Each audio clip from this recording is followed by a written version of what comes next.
প্রত্যেকটা কুকুরকে বিষ প্রয়োগ করে মারা হয়েছে, এটা পোস্টমর্টম রিপোর্টে বের হয়েছে। সচরাচর আদালতে মানুষ হত্যার দায়ে মামলা হলেও এইবার কিন্তু ভিন্ন চিত্র। মামলা হলো প্রাণী হত্যার দায়ে। রাজধানীর মোহাম্মদপুর এলাকায় বিষ প্রয়োগ করে 10টি কুকুর ও একটি বিড়ালকে হত্যার ঘটনায় এবার 6 জনের নামে ঢাকার এক আদালতে মামলা দায়ের করে এক পশুপ্রেমিক। রোববার ঢাকার মহানগর হাকিম মোহাম্মদ মোস্তাফিজুর রহমানের আদালতে 4টি প্রাণী সংগঠনের পক্ষে স্থপতি রাকিবুল হক এমিল এই মামলা দায়ের করেন।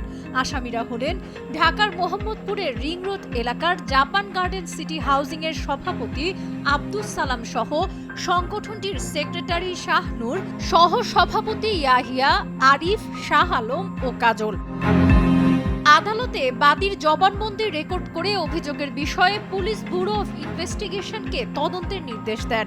বাদী পক্ষের আইনজীবী জাকির হোসেন জানান, গত বছর 22 November Japan garden city housing এ 10টি কুকুর একটি বিড়ালকে হত্যার ঘটনায় আজ আদালতে মামলা দায়ের করা হয়েছে। সিটি গার্ডেনে 22/11/2024 তারিখে রাত 9টায় 10টা কুকুরকে মেরে ফেলা হয়েছিল।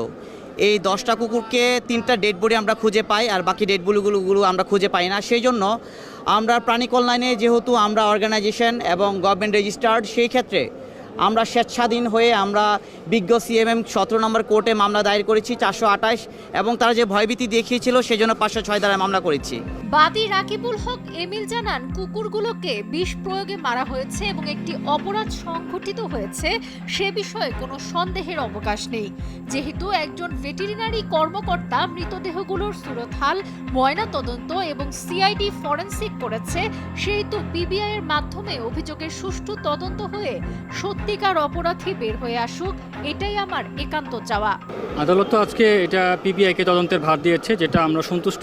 কারণ আমরা মনে করি যে বাংলাদেশে যেহেতু পশু পাখির অধিকার রক্ষায় আইন রয়েছে, সাংবিধানিক অধিকার রয়েছে পশু পাখিদের, সো এই ধরনের হত্যাকাণ্ড একটা সহিংসতা চর্চা, সেটা বন্ধ করার জন্য আইনের আশ্রয় নেওয়ার পক্ষে আমরা ছিলাম এবং আইনের প্রতি শ্রদ্ধাশীল থেকে আমরা আদালতের শরণাপন্ন হয়েছি এবং আমরা আশানুরূপ সাড়া পেয়েছি। শেখ ফরিদের পাঠানো তথ্যচিত্রে ডেস্ক রিপোর্ট, সাবরিনা কাজী, কালের কণ্ঠ।